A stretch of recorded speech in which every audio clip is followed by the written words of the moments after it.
Binunot ko yung channel 1. Channel 1 Channel 1 binunot ko. Ngayon, kung natin, okay, may shorted. May shorted pa rin siya.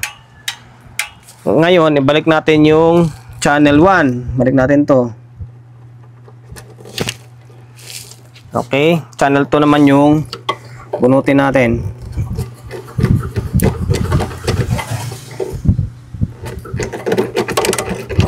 Okay, binunot natin channel 2. Okay, switch on natin. Okay, nawala alternate na lang. Integrated power amp, integrated power amp. Trident na CE18 ulit. Bago pa siya Para malikabok lang. Ayan, shoutout muna sa may-ari nito na pinagkatiwalaan tayo na gawin yung unit nila. Nakalimutan ko kung taga saan ito Basta shoutout na lang Basta shoutout na lang sa may-ari nito. Okay, maraming salamat sir so kakatiwala mo ng unit mo to sa akin Ang issue, wala daw power. Papatugtog daw siya, bigla daw nawala ng power. Okay, ngayon, ito yung solusyonan natin. First move ay, yun nga, walang power. Naka-plug in na. Pakita ko sa inyo yung diskarte kung paano ko mag step by step. Plug in natin sa may bulb. Yung ka-bulb tayo, on natin. Okay, wala. Ayan, wala Dahil wala yan, bumigay yung fuse dito sa likod yan. Dito sa may AC line ito. Yan, dito. Bumigay yan. Ngayon, papalitan natin siyempre. Palitan natin. Ito, hindi ko na natin tinanggal yung karton. Palitan natin. Bunutin muna natin to para hindi tayo makuryente. Tapos, tanggalin mo to dito. Wala tayong cameraman. Tanggalin natin yung pinaka-holder ng fuse. Tapos palitan natin siyempre. And then kapag bumigay yan, may dahilan yan siyempre. Hindi bibigay basta-basta yung fuse na walang dahilan. Okay, mahirap siya tanggalin. Hala, naiwan. Okay, ito siya ayan, natanggalan natin. Makikita nyo, ayan ba, busted yung fuse kaya nangingitim. Ngayon, palitan natin. Meron tayong fuse dito, bago. Okay, palitan natin to. Okay, yan, na-shoot ko na. Balik natin dito. Tapos, sigpitan natin. Para malaman natin kung ano yung pinaka-sani, bakit bumigay yung fuse. Transformer ba siya? Diode ba siya? Output ba siya, di ba? And then, kung saan banda yung pinaka-trouble niya. Okay, plug-in natin ulit. Naka-on na yung bulb na yan. Ayun, switch on natin. Ayun ang bulb natin, Diba? Indikasyon na may problema yan. Or may shorted. Ang alamin natin kung saan banda. Nasa amplifier stage ba? Nasa transformer or nasa diode. Ngayon, hindi na ako magbubunot dito. Na paisa-isa tayo. Sa amplifier kagad tayo dumiretso. Okay, wala naman tayo kasi nakita dito ang nasunog, Ngayon, bunot tayo ng isa. Isa mo na. Hirap Okay, binunot ko yung channel 1. Channel 1 Channel 1 binunot ko. Ngayon, kung natin, okay, may shorted. May shorted pa rin siya. Ngayon, ibalik natin yung channel 1. Balik natin to. Okay, channel 2 naman yung bunutin natin. Okay, binunot natin channel 2. Okay, switch on natin. Okay, nawala nag-normal.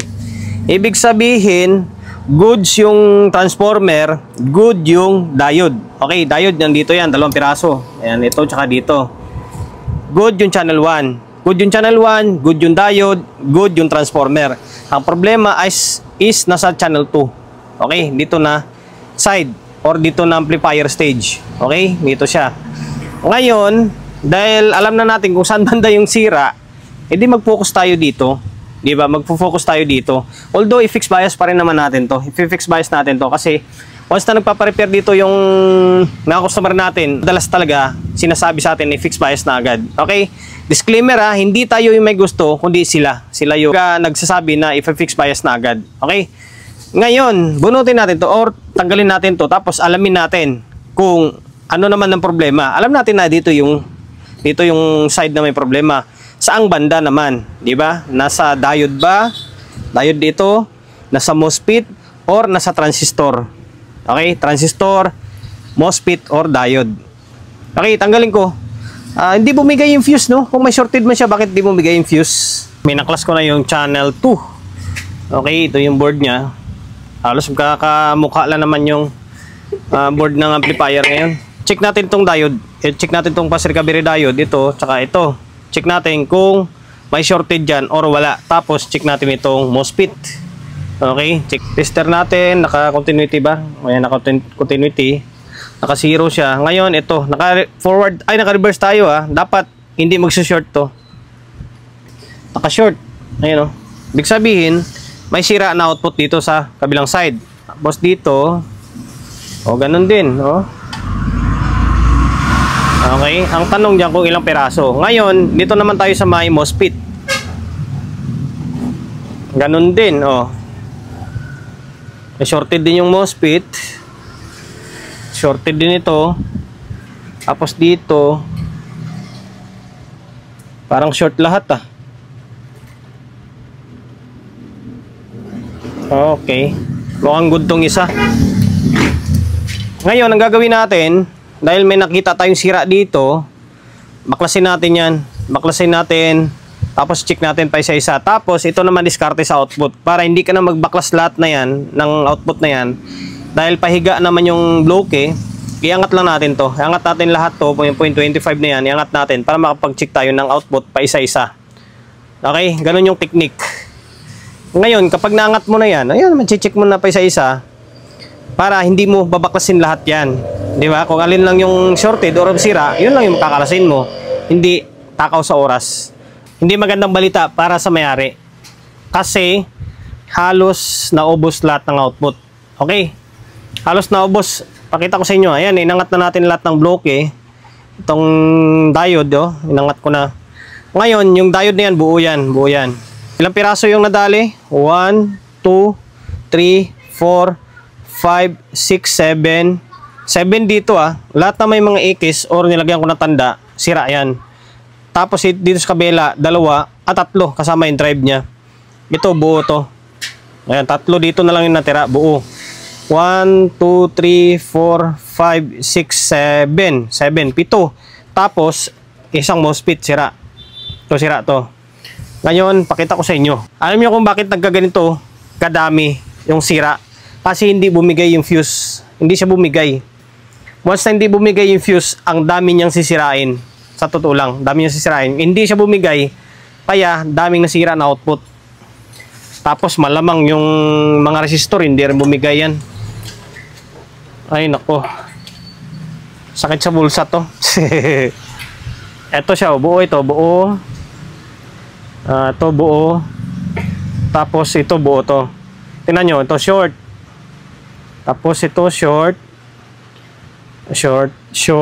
Ito shorted. Basta lahat na may X na to, shorted to. Okay, shorted. Short. Hanggang dito, short yan. Ngayon, dito, short din to. Okay, dito sa kabila, buo to. Okay, buo. Isang MOSFET. Ngayon, dako tayo sa may kabilang side naman ulit. Grabe. Literal na salanta to. Okay. Ngayon, dito tayo sa may kabila. Kung ilang piraso naman dito ay dito kahit paano, 4 lang nadali dito. 1, 2, 3, 4. Ngayon, ito siya short. Dito, shorted. Dito, shorted din. Shorted. Tapos, isang MOSFET ulit. MOSFET, dito to, silalim. Short. Dito, buo. Tapos, pati yung diode dito, dali. Okay, dali to. Short to dito.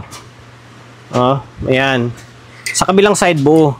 Ito, sira.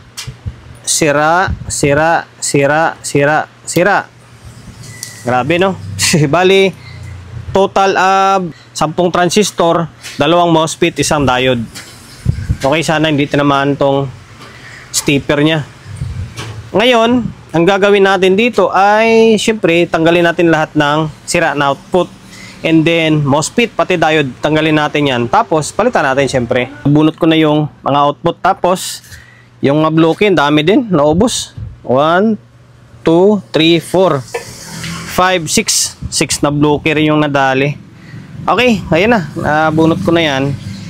Palitan na lang natin. Or papalitan ko na lang ito. Yan, sana may natira pa tayong output. Okay? Kinumpleto na natin lahat ng output niya na. Kompleto na yan lahat. Tapos pati MOSFET, yan, saktong meron tayong 250. Mali, 260 pa nga nilagay ko eh. Mas matibay pa yung 260. Yan, ito, dalawa. Tapos yung diode, pinalitan natin. Sakto may natira pa tayong diode. Tapos, pinalitan na natin lahat ng bloke. Ayan. And then, ito kalimutan ko sabihin kanina, kapag na-open or mga nasira na output ng transistor dito, check nyo yung diode, yung bloke o resistor. Tapos itong sa may base niya, yung nakaparallel dyan na dalawang 10 ohms. Yan, dalawang 10 ohms ng SMD nakaparallel dyan. Check nyo kasi na-open yan. Tulad dito. Yan, dalawa yan. Magkakatabi yan. 10 ohms yan. Kapag nakaparallel, magiging 5 ohms ang labas niya. Ngayon, na-open lahat ito. Na-check ko, na-open lahat yan. Okay. Ngayon, ang ginawa natin ay nalitan natin ng carbon type na resistor. Bali 4.7 ang nilagay natin. Okay, ayan huwag nyo kalimutan yan. Kasi sayang naman pag na-open yan, hindi nyo pinalitan, wala rin, hindi gagana yung maayos yung output nyo. Sa tingin ko okay na ito. Ay, teka pala, pakita ko pala sa inyo muna. Check ko na wala nang shorted. Okay. Ngayon, wala na short Tapos dito, wala na rin. Ngayon, okay na to. Mamaya na lang i-fix bias. Ipaganahin muna natin ng maayos. Binalik na natin yung board. Mamaya na lang natin linisan. Binalik na natin to. Tignan nyo Okay. Yan wala na shorted normal na siya. Tingnan na lang natin dito ay kung yung bias niya. Normal ba yung bias? Mataas ba? Mababa? Ay naka-normal mode na. Ngayon,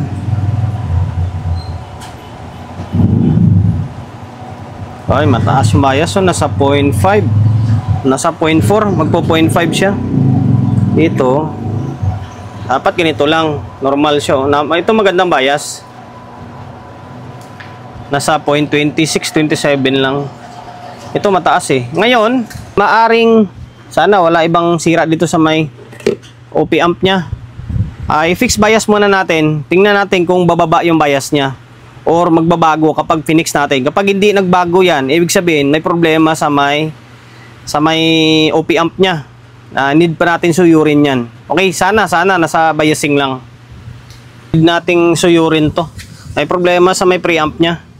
Kasi nagpalit na ako ng quad, sinubukan ko yung 2.7 Wala, hindi siya nagbabago.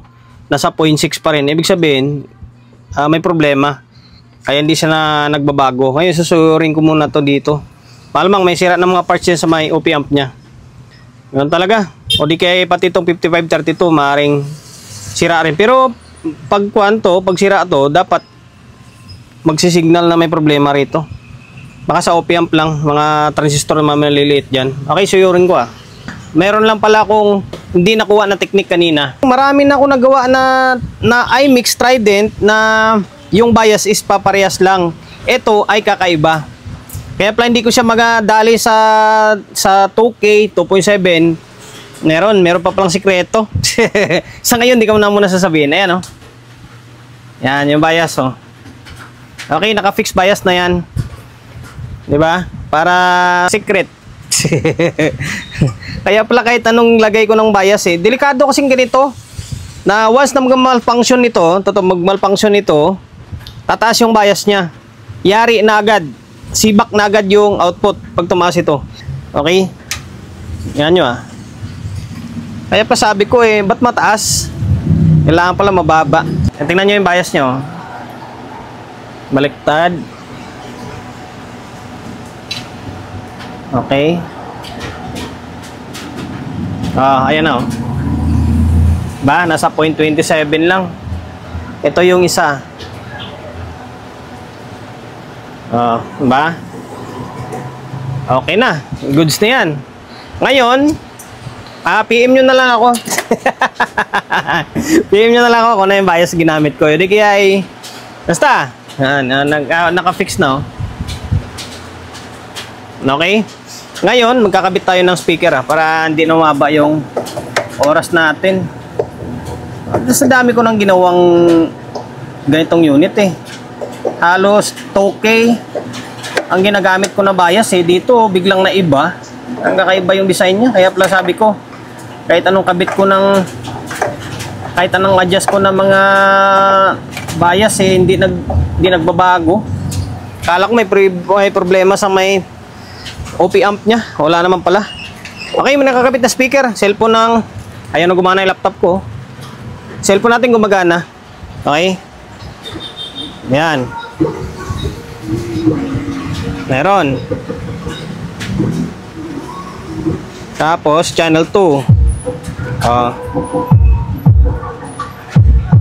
Okay. Channel 1. Channel 2. Okay, goods na. Ang nadali ay ito, tingnan kung gaano kadaming transistor. Bali 10 transistor, 2 MOSFET, 1 diode. Tapos yung mga block-in na resistor, ang dami. Okay, hanggang dito na lang. Sana nakapagbigay idea. Idea ba ako binigay? Sana nakapagbigay idea ako sa inyo ha. Ano ba yung pag-troubleshoot nga dyan? Yung unang sa part ng video natin, diba? Pinakita ko naman or pinaliwanag ko naman sa inyo kung paano yung diskarte sa pag-troubleshoot. Okay, kulang na lang dito is konting linis pa. Na brush ko naman na yung mga likabok, konti pa. Okay, hanggang dito na lang ah. Trident C18, kakaiba yung bias nito.